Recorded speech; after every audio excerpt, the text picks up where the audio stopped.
എല്ലാ കൂട്ടുകാർക്കും ഒരുപാട് സ്നേഹത്തോടെ യൂട്ടൻ ക്രാഫ്റ്റിലേക്ക് സ്വാഗതം. അപ്പം നമ്മൾ ക്യൂബ് സോൾവ് ചെയ്യാൻ പഠിച്ചുകൊണ്ടിരിക്കുകയാണ്. ഫസ്റ്റ് പാർട്ട് നമ്മൾ ഓൾറെഡി ഇട്ട് കഴിഞ്ഞിട്ടുണ്ടായിരുന്നു. നമ്മൾ ഈ വീഡിയോ ചെയ്യുന്നത് മെയിനായിട്ട് കുട്ടികളെ ഉദ്ദേശിച്ചിട്ടാണ്. അതുകൊണ്ടാണ് വളരെ ഡീറ്റെയിൽ ആയിട്ട് 3 പാർട്ടായിട്ട് നമ്മളിത് ചെയ്യുന്നത്. അപ്പോൾ നിങ്ങൾക്ക് കഴിഞ്ഞ പാർട്ട് ആരെങ്കിലും കാണാത്തവരുണ്ടെങ്കിൽ നമ്മൾ ഈ വീഡിയോയുടെ എൻഡ് സ്ക്രീനിൽ കൊടുക്കുന്നുണ്ട്. അപ്പോൾ നിങ്ങളത് കാണുക.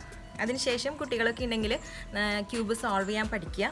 പിന്നെ നമുക്ക് ഇത് ഒറ്റ വീഡിയോയിൽ തന്നെ നിങ്ങൾക്ക് ചെയ്ത് പഠിക്കാൻ പറ്റുന്നുണ്ടെങ്കിൽ അങ്ങനെ ഒറ്റ വീഡിയോ ആയിട്ട് ചെയ്തിട്ടുള്ളതും നമ്മളിതിൻ്റെ എൻഡ് സ്ക്രീനിൽ കൊടുക്കാം. അപ്പോൾ നമുക്ക് ഒട്ടും സമയം കളയാതെ വീഡിയോയിലേക്ക് പോകാം. അതിനു മുമ്പ് നമ്മുടെ യൂട്ടൻ ക്രാഫ്റ്റ് സബ്സ്ക്രൈബ് ചെയ്യാത്തവർ ആരെങ്കിലും ഉണ്ടെങ്കിൽ സബ്സ്ക്രൈബ് ചെയ്യാൻ മറക്കരുത്. ഒപ്പം ബെല്ലൈക്കണും പ്രസ് ചെയ്യണം. അപ്പോൾ നമുക്ക് വീഡിയോയിലേക്ക് പോകാം. ഈ 2 ലെയർ നമ്മൾ സോൾവ് ചെയ്തതാണ്. ഇനി അടുത്ത ലെയർ സോൾവ് ചെയ്യാം.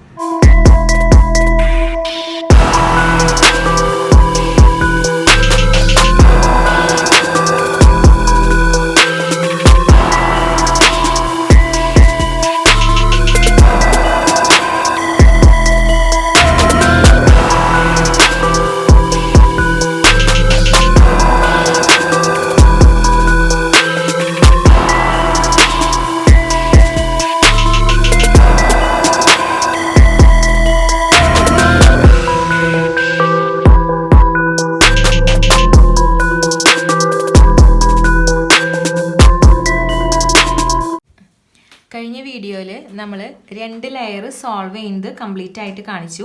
2 ലെയർ സോൾവ് ചെയ്ത് കഴിയുന്ന സമയത്ത് നമുക്ക് കിട്ടുന്ന ക്യൂബിൻ്റെ ഒരു അവസ്ഥ അതാ ഇതിലേതെങ്കിലും ഒന്ന് പോലെ ആയിരിക്കും. അതായത് നമുക്ക് അടുത്ത സ്റ്റെപ്പ് വരുന്നത്, രണ്ടാമത്തെ നമ്മുടെ സ്റ്റെപ്പ് എന്ന് പറയുന്നത് ടോപ്പ് ലെയറിൽ യെല്ലോ ബ്ലോക്കുകളുടെ ഒരു ക്രോസ് ഉണ്ടാക്കിയെടുക്കുക എന്നുള്ളതാണ്. അപ്പോൾ 2 ലെയർ നമ്മൾ സോൾവ് ചെയ്ത് കഴിയുമ്പോൾ തന്നെ ഇവിടെ നമുക്കൊരു ക്രോസ് ആയിട്ട് കിട്ടുകയാണെങ്കിൽ പിന്നെ നമുക്ക് അടുത്ത സ്റ്റെപ്പ് ചെയ്യേണ്ട കാര്യമില്ല. അപ്പോൾ നമുക്ക് ആ സ്റ്റെപ്പ് സ്കിപ്പ് ചെയ്തിട്ട് അടുത്ത സ്റ്റെപ്പിലേക്ക് പോകാവുന്നതാണ്. ഇനി അതല്ല, നമുക്ക് ഇങ്ങനെ ഏതെങ്കിലും അവസ്ഥയിലാണ് നമ്മുടെ ക്യൂബ് കിട്ടുന്നതെന്നുണ്ടെങ്കിൽ നമുക്ക് അടുത്തതായിട്ട് അപ്ലൈ ചെയ്യേണ്ട അൽഗോരിതം എന്താണെന്നുള്ളത് ആദ്യം പഠിക്കാം. അൽഗോരിതം ഇതാണ്: FRU R', U', F'. അപ്പോൾ ചെറിയ കുട്ടികൾക്കൊക്കെ ആണെങ്കിൽ അൽഗോരിതം പഠിക്കാനായിട്ടുള്ളൊരു എളുപ്പ വഴി എന്ന് പറയുന്നത് FRM, നമ്മൾ ഫ്രമിൻ്റെ ഷോർട്ട് ഫോം ആയിട്ട് FRM എന്ന് പറയില്ലേ, അതുമാതിരി FRU എന്ന് ആലോചിച്ച് വയ്ക്കുക. അതിനുശേഷം FRUവിൻ്റെ സെൻറ്റർ തുടങ്ങി ആദ്യം റിപ്പീറ്റ് ചെയ്തു എന്ന് പറയാം. അതായത് FRU, രണ്ടാമത് വരുന്ന ലെറ്റർ R ആണ്. R നിന്ന് സ്റ്റാർട്ട് ചെയ്യുക, RUF. അപ്പം നമ്മൾ റിപ്പീറ്റ് ചെയ്ത് പറയുമ്പോൾ രണ്ടാമത് വരുമ്പോൾ നമുക്ക് എല്ലാത്തിനും അത് ഡാഷ് ചേർത്ത് പറയണം. FRU R', U', F'. അപ്പോൾ അതാണ് നമ്മുടെ അൽഗോരിതം നന്നായി പഠിച്ചതിന് ശേഷം അത് നമുക്ക് അപ്ലൈ ചെയ്യാം. ഇപ്പോൾ ആദ്യത്തെ കേസ് നമുക്ക് നോക്കാം. ആദ്യത്തെ ഈ ഒരു കേസിൽ നമുക്ക് ഇവിടെ ഒരു L ഷേപ്പിലാണ് നമുക്ക് ഈ യെല്ലോ ബ്ലോക്കുകൾ വന്നിരിക്കുന്നത്. സെൻറ്റർ നമുക്ക് യെല്ലോ ആണ്. ഇനി നമുക്ക് യെല്ലോ വന്നിരിക്കുന്നത് ഇങ്ങനെ ഒരു L ഷേപ്പിലാണ് യെല്ലോ ഇരിക്കുന്നതെന്നുണ്ടെങ്കിൽ നമുക്ക് ഈ അൽഗോരിതം അപ്ലൈ ചെയ്യുന്നത് എങ്ങനെയാണെന്നുള്ളത് നോക്കാം. അപ്പം ഇങ്ങനെ ഇരിക്കുന്ന അവസ്ഥയിൽ നമുക്ക് ഒരു യെല്ലോ ബ്ലോക്ക് നമ്മളുടെ നേരെയും ഒരു യെല്ലോ ബ്ലോക്ക് നമ്മളുടെ റൈറ്റ് സൈഡിലും വരുന്ന രീതിയിൽ ക്യൂബിനെ പിടിക്കണം. ഇങ്ങനെ ക്യൂബിനെ പിടിച്ചതിന് ശേഷം നമ്മളിപ്പോൾ പഠിച്ച അൽഗോരിതമാണ് അപ്ലൈ ചെയ്യേണ്ടത്. ആ അൽഗോരിതത്തിൽ നമുക്ക് ചെറിയൊരു വ്യത്യാസം വരുത്തേണ്ടത് FRU R', U', F'. ഇതിൽ F നമ്മൾ സ്മോൾ F ആണ് ഉപയോഗിക്കുന്നത്. സാധാരണ നമ്മൾ ക്യാപിറ്റൽ F എന്ന് പറയുമ്പോൾ നമുക്ക് എന്താ ചെയ്യാറ്, നമ്മൾ ഈ ഫ്രണ്ട് പോർഷൻ നമ്മൾ റൈറ്റ് സൈഡിലേക്ക് തിരിക്കുന്നതാണ് നമ്മുടെ ക്യാപിറ്റൽ F. സ്മോൾ F ആക്കാൻ വേണ്ടിയിട്ട് നമ്മൾ എന്ത് ചെയ്യും, ഫ്രണ്ടിൽ വരുന്ന ഈ 2 ലെയർ ഒരുമിച്ച് തിരിക്കണം. ഇങ്ങനെ തിരിക്കുന്നതിനാണ് നമ്മൾ സ്മോൾ F എന്ന് പറയാം. അപ്പം നമുക്ക് ഈ അൽഗോരിതം നമുക്ക് ഇതിനകത്ത് അപ്ലൈ ചെയ്ത് നോക്കാം. അപ്പം അതൊക്കെ ശ്രദ്ധിച്ച് ചെയ്തോളൂ. FRU. ഇനി എന്താ പറഞ്ഞത്, R', U', small F'. Small F പറയുമ്പോൾ നമ്മൾ ഈ 2 ലെയർ ഒരുമിച്ച് തിരിക്കണം. നോക്ക്, ഇപ്പം നമുക്ക് ക്രോസ് കംപ്ലീറ്റ് ആയി. അപ്പം നമുക്ക് ക്രോസ് കംപ്ലീറ്റ് ആയി കിട്ടിയിട്ടുണ്ട്. അപ്പം നമുക്ക് ഈ ഒരു സ്റ്റെപ്പ് ഈ L ഷേപ്പ് വരുന്ന കേസിൽ കഴിഞ്ഞു. ഇനി നമുക്കിതാ ഇങ്ങനെ വരാം. ഇങ്ങനെ വരുമ്പോൾ എന്ന് പറഞ്ഞാൽ ഇതൊരു ലൈൻ കേസായിട്ടാണ് വരുന്നത്. അതായത് നമുക്ക് യെല്ലോ ബ്ലോക്കിൻ്റെ ഈ 2 സൈഡിൽ യെല്ലോ ബ്ലോക്ക് കിട്ടിയിട്ടുണ്ട്, പക്ഷേ ഈ 2 സൈഡ് കിട്ടിയിട്ടില്ല. അപ്പോൾ ഇതൊരു ലൈൻ പോലെയാണ് നമുക്ക് കാണുന്നത്. ഈ ലൈൻ നമുക്ക് പാരലായിട്ട് വരുന്ന രീതിയിൽ ക്യൂബ് പിടിക്കാം. അതായത് നമ്മുടെ ഇങ്ങനെ വരണം ലൈൻ, നമ്മുടെ ഫേസിന് നേരെ പാരലായിട്ട് ഇങ്ങനെ ലൈൻ വരണം. അപ്പം ഇങ്ങനെ ലൈൻ വന്നിട്ട് പിന്നെ നമുക്ക് ചെയ്യുന്നത് same അൽഗോരിതമാണ്. FRU R', U', F'. ഇതിൽ നമ്മൾ ക്യാപിറ്റൽ F തന്നെയാണ് ഉപയോഗിക്കുന്നത്. ദാ F എങ്ങനെയാണ് ചെയ്യുന്നത് നോക്ക്. FRU R',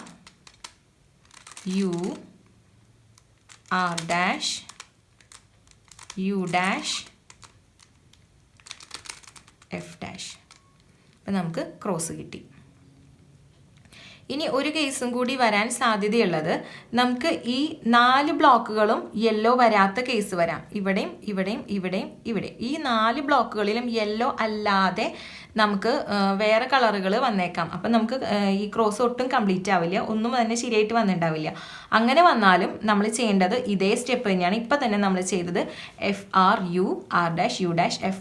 അത് ഒരു എഡ്ജ് ബ്ലോക്ക് പോലും ഇവിടെ കറക്റ്റായിട്ട് വന്നിട്ടില്ല. അതായത് യെല്ലോ ബ്ലോക്ക് എവിടെയും വന്നിട്ടില്ല ഈ ക്രോസിൽ. അപ്പം നമുക്ക് ഉപയോഗിക്കേണ്ട അൽഗോരിതം സെയിം തന്നെയാണ്. FRU R', U',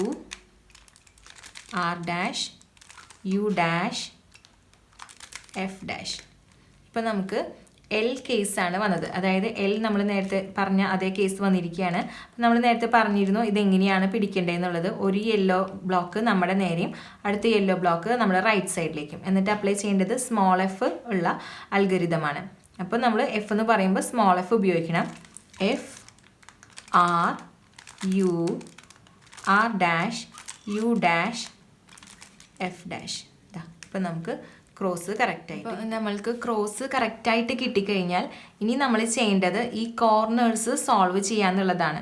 ഇപ്പോൾ ക്രോസ് ശരിയാക്കി ചെയ്ത് കഴിയുമ്പോഴത്തേനും നമുക്ക് ക്യൂബ് ഇരിക്കുന്നത് മൂന്ന് രീതിയിലായിരിക്കാം. അതായത് നമ്മളിത് ക്രോസ് ചെയ്ത് കഴിയുമ്പോൾ തന്നെ നമുക്ക് ഈ കോർണറുകളിൽ ഏതെങ്കിലും ഒന്ന് സോൾവ് ആയി കിട്ടാം, സോൾവ് ആവാതെയും കിട്ടാം. അപ്പം ഈ ഒരു കേസിൽ നമുക്ക് 4 കോർണറിലും യെല്ലോ ബ്ലോക്ക് വന്നിട്ടില്ല. അതായത് ഈ കോർണർ ഒന്നും സോൾവ് ആയിട്ടില്ലാത്തൊരവസ്ഥയിലാണ് ഇരിക്കുന്നത്. അപ്പം അങ്ങനെ വന്നു കഴിഞ്ഞാൽ നമുക്കതെങ്ങനെ കോർണേഴ്സ് സോൾവ് ചെയ്യാം എന്നുള്ളതാണ് ഈ ഒരു സ്റ്റെപ്പിൽ നമ്മൾ ചെയ്യുന്നത്. അപ്പോൾ ഇതിൽ കോർണേഴ്സ് സോൾവ് ചെയ്യാനായിട്ട് നമുക്ക് അൽഗോരിതം ഏത് സ്റ്റേജിലാണെങ്കിലും ഒരെണ്ണേ ഉള്ളൂ. അൽഗോരിതം ആദ്യം നമ്മൾ നന്നായി പഠിക്കണം. അൽഗോരിതം ഞാൻ പറയാം. RU R', U', R'. അപ്പം അൽഗോരിതം പഠിക്കാനുള്ള ഒരു എളുപ്പ വഴി എന്ന് പറഞ്ഞു കഴിഞ്ഞാൽ ഞാൻ കുട്ടികൾക്ക് വേണ്ടിയിട്ടാണ് പറയുന്നത്. RU R', നമ്മൾ R'-നോട് ചോദിക്കുകയാണ് RU R'. ആ പറയുന്ന ഒരു സ്റ്റൈൽ വെച്ച് തന്നെ നമുക്കത് ഈസി ആയിട്ട് പഠിക്കാം. RU R'. അപ്പോൾ നമ്മൾ അത്രയും പഠിച്ചു കഴിഞ്ഞു. Then U', R'. അപ്പോൾ U2 എന്ന് പറയുന്നത് അപ്പർ പോർഷൻ, അപ്പർ ലെയർ നമ്മൾ 2 പ്രാവശ്യം തിരിക്കുന്നതിനെയാണ് U2 എന്ന് പറയുന്നത്. അപ്പം നമ്മൾ അൽഗോരിതം പഠിച്ചു കഴിഞ്ഞു. RU R', U', R'. അപ്പോൾ അൽഗോരിതം പഠിച്ചു കഴിഞ്ഞാൽ നമുക്ക് പകുതി നമ്മുടെ ജോലി കഴിഞ്ഞു. ഇനി നമുക്കത് അപ്ലൈ ചെയ്യുക മാത്രമേ വേണ്ടൂ. അപ്ലൈ ചെയ്യുമ്പോൾ നമ്മൾ ശ്രദ്ധിക്കേണ്ടത് ഓരോ സ്റ്റേജിലും നമ്മൾ ക്യൂബ് പിടിക്കേണ്ട പൊസിഷന് വ്യത്യാസമുണ്ട്. അപ്പോൾ ഈ ഒരു കേസിൽ നമുക്ക് ക്രോസ് മാത്രമേ കിട്ടിയിട്ടുള്ളൂ, കോർണേഴ്സ് ഒന്നും തന്നെ സോൾവ് ആയിട്ടില്ല. അങ്ങനെ വന്നു കഴിഞ്ഞാൽ നമുക്ക് എന്ത് ചെയ്യണം എന്ന് വെച്ച് കഴിഞ്ഞാൽ നമുക്കിവിടെ ഒരു യെല്ലോ കോർണറിൻ്റെ പൊസിഷൻ അനുസരിച്ചാണ് ക്യൂബ് പിടിക്കേണ്ടത്. ആ പൊസിഷൻ എന്ന് പറയുന്നത് യെല്ലോ വരേണ്ടത് എവിടെയാണ്? ദാ ഇവിടെ. അതായത് നമ്മൾ ഈ ക്രോസ് വരുന്നതിൻ്റെ ലെഫ്റ്റ് സൈഡിൽ ദാ ഈ പോർഷനിലാണ് നമുക്ക് യെല്ലോ വരേണ്ടത്. ഇവിടെ യെല്ലോ വരാവുന്ന രീതിയിൽ നമ്മൾ ക്യൂബിനെ പിടിക്കുക. അതിനുശേഷം നമുക്ക് നമ്മുടെ അൽഗോരിതം അപ്ലൈ ചെയ്യാം. അപ്പോൾ ഇനി അൽഗോരിതം ഇപ്പം നമ്മൾ കറക്റ്റ് പൊസിഷനിലാണ് പിടിച്ചിരിക്കുന്നത്. ഇവിടെ യെല്ലോ വരാവുന്ന രീതിയിൽ ഇപ്പോൾ ഇത് ഇങ്ങനെ പിടിച്ചാലും ഇവിടെ യെല്ലോ വരും. ഏത് യെല്ലോ വന്നാലും കുഴപ്പമില്ല, ഈ സൈഡിലാവണമെന്ന് മാത്രമേ നിർബന്ധമുള്ളൂ. അപ്പോൾ ഇങ്ങനെ പിടിച്ചതിന് ശേഷം നമ്മൾ അൽഗോരിതം അപ്ലൈ ചെയ്യാണ്. എന്താണ് algorithm? RU R', U', then R'. അപ്പോൾ നമ്മൾക്ക് എങ്ങനെ കിട്ടി? ഒരു കോർണർ മാത്രം സോൾവ് ആകുന്ന രീതിയിലാണ് നമ്മുടെ ക്യൂബ് കിട്ടിയിരിക്കുന്നത്. അപ്പോൾ നമുക്ക് ആദ്യം കിട്ടിയപ്പോൾ ഒരു കോർണർ പോലും സോൾവ് ആയിരുന്നില്ല. പിന്നെ നമ്മൾ ചെയ്തപ്പോൾ കിട്ടിയപ്പോൾ എന്തായി? ഒരു കോർണർ സോൾവ് ആയ രീതിയിൽ കിട്ടി. ഇനി ഇങ്ങനെ വന്നു കഴിഞ്ഞാൽ നമ്മളുടെ ക്യൂബ് എങ്ങനെ പിടിക്കണം? ഏത് കോർണറാണോ നമുക്ക് സോൾവ് ആയിട്ട് കിട്ടിയത് ആ കോർണറിനെ നമ്മൾ നമ്മുടെ ലെഫ്റ്റ് സൈഡിൽ പിടിക്കണം. ഈ ലെഫ്റ്റ് സൈഡിൽ പിടിച്ചതിന് ശേഷം നമുക്ക് സെയിം അൽഗോരിതം വീണ്ടും അപ്ലൈ ചെയ്യാം. R U R dash U R U 2 R dash. ഇപ്പം നമുക്ക് അപ്പർ ലെയർ കംപ്ലീറ്റ് സോൾവ് ആയിട്ട് കിട്ടി. ഇങ്ങനെ വന്നു കഴിഞ്ഞാൽ 2 സ്റ്റേജ് നമ്മൾ നോക്കി. ഒരു കോർണർ പോലും സോൾവ് ആവാത്ത കേസും ഒരു കോർണർ മാത്രം സോൾവ് ആയ കേസും. ഒരു കോർണർ പോലും സോൾവ് ആവാത്ത കേസിൽ യെല്ലോ വരുന്നത് ഈ ലെഫ്റ്റ് സൈഡിൽ ഈ പോർഷനിലാണ്. നമുക്ക് ഒരു കോർണർ സോൾവ് ആയ കേസിൽ സോൾവ് ആയ കോർണർ നമ്മുടെ ലെഫ്റ്റ് പോർഷനിൽ വരുന്ന രീതിയിലാണ് ക്യൂബ് പിടിക്കേണ്ടത്.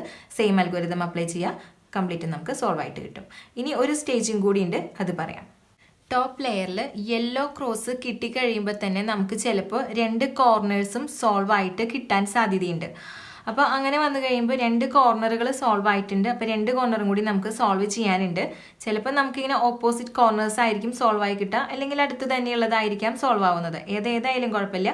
2 കോർണേഴ്സ് ആണ് സോൾവ് ആയി കിട്ടുന്നതെന്നുണ്ടെങ്കിൽ നമ്മൾക്ക് സെയിം അൽഗോരിതം തന്നെയാണ് അപ്ലൈ ചെയ്യേണ്ടത്. അപ്പോൾ ക്യൂബ് പിടിക്കേണ്ടതായ പൊസിഷൻ എന്ന് പറയുന്നത് നമുക്കിവിടെ നമ്മുടെ ഫേസ് ചെയ്തിരിക്കുന്നത് നമ്മുടെ ഫ്രണ്ട് ഫേസ്, അതിൽ നമുക്ക് ടോപ്പിൽ ലെഫ്റ്റ് സൈഡിലാണ് യെല്ലോ വരേണ്ടത്. ഇവിടെ യെല്ലോ വരാവുന്ന രീതിയിൽ ക്യൂബ് പിടിക്കുക. അതിനുശേഷം നമുക്ക് സെയിം അൽഗോരിതം അപ്ലൈ ചെയ്യാം. R U R dash U R U 2 R dash. ഇപ്പം ഇങ്ങനെ വന്നു കഴിയുമ്പോൾ നമുക്ക് നമ്മുടെ മെയിൻ കേസ് എന്ന് പറയുന്നത് ഒരു യെല്ലോ കോർണർ സോൾവ് ആയി കിട്ടുന്ന കേസാണ്. അത് കഴിഞ്ഞാൽ നമ്മൾ പിന്നെ വീണ്ടും അൽഗോരിതം അപ്ലൈ ചെയ്യുമ്പോൾ നമുക്ക് പെട്ടെന്ന് തന്നെ ടോപ്പ് ലെയർ കംപ്ലീറ്റ് സോൾവ് ആയി കിട്ടും. അപ്പം നമുക്ക് വീണ്ടും ഒരു കോർണർ സോൾവ് ആയ ഒരു സ്റ്റേജിലേക്ക് എത്തിയിരിക്കുകയാണ്. അപ്പം അങ്ങനെ വരുമ്പോൾ നമുക്ക് നമ്മൾ നേരത്തെ ചെയ്ത പോലെ തന്നെ കോർണർ സോൾവ് ആയി കിട്ടിയത് ഏതാണോ ആ യെല്ലോ ബ്ലോക്കിന് നമ്മുടെ ലെഫ്റ്റ് സൈഡിൽ പിടിക്കുക. അതിനുശേഷം നമ്മൾ വീണ്ടും സെയിം അൽഗോരിതം അപ്ലൈ ചെയ്യാം. R U R dash U R U 2 R dash. അപ്പോൾ നമുക്ക് വീണ്ടും ഒരു കോർണർ തന്നെ സോൾവ് ആയിട്ട് കിട്ടിയിരിക്കുകയാണ്. നമ്മൾ എന്താ ചെയ്യേണ്ടത്? സോൾവ് ആയ കോർണറിനെ നമ്മുടെ ലെഫ്റ്റ് സൈഡിലേക്ക് പിടിക്കാം. ദെൻ നമ്മുടെ ലെഫ്റ്റ് പോർഷനിൽ ലെഫ്റ്റ് സൈഡിൽ നമുക്ക് യെല്ലോ കോർണർ കിട്ടിയിട്ടുണ്ട്. സെയിം അൽഗോരിതം അപ്ലൈ ചെയ്യാം. R U R dash U R U 2 R dash. ഇപ്പം നമ്മുടെ ടോപ്പ് ലെയർ കംപ്ലീറ്റ് സോൾവ് ആയിട്ട് കിട്ടി. നമ്മൾ ടോപ്പ് ലെയർ കംപ്ലീറ്റ് സോൾവ് ചെയ്ത് കഴിഞ്ഞു. അപ്പം നമ്മൾ കഴിഞ്ഞ വീഡിയോയിൽ നമ്മൾ ബോട്ടം ലെയർ സോൾവ് ചെയ്തു, ഫസ്റ്റ് ലെയറും സെക്കൻഡ് ലെയറും ചെയ്തു. ഇന്ന് നമ്മൾ ടോപ്പ് ലെയർ എങ്ങനെയാണ് ചെയ്യുന്നതെന്നുള്ളത് പഠിച്ചു. ഇനി നമുക്ക് ചെയ്യാനുള്ളത് ഇതിൻ്റെ തേർഡ് ലെയറിൽ കോർണർ ബ്ലോക്കുകളും എഡ്ജ് ബ്ലോക്കും കറക്റ്റ് ചെയ്ത് വരുത്തുന്നത് എങ്ങനെയാണെന്നുള്ളതാണ് ഇനി നമുക്ക് പഠിക്കാനുള്ളത്. അപ്പോൾ ഇത് നമ്മൾ ചിലപ്പോൾ ഈ കംപ്ലീറ്റ് ടോപ്പ് ലെയർ സോൾവ് ചെയ്ത് കഴിയുമ്പോൾ തന്നെ നമുക്ക് ഈ കോർണർ സോൾവ് ആയിട്ട് കിട്ടിയേക്കാം. അപ്പോൾ അങ്ങനെയാണെങ്കിൽ നമുക്കൊരു സ്റ്റെപ്പ് സ്കിപ്പ് ചെയ്യാവുന്നതാണ്. അപ്പോൾ നമുക്ക് ചിലപ്പോൾ അങ്ങനെ കിട്ടണം എന്നില്ല. അപ്പോൾ അങ്ങനെയാകുമ്പോൾ നമുക്ക് 2 സ്റ്റെപ്പും കൂടെ ചെയ്യേണ്ടതായിട്ടുണ്ട്. അപ്പോൾ അതെങ്ങനെയാണെന്നുള്ളത് നമുക്ക് അടുത്ത വീഡിയോയിൽ പഠിക്കാം. അപ്പോൾ അതുവരെയുള്ളത് എല്ലാവരും നന്നായി പഠിക്കുക. അതിനുശേഷം നമുക്ക് അടുത്ത വീഡിയോയിലൂടെ വീണ്ടും കാണാം.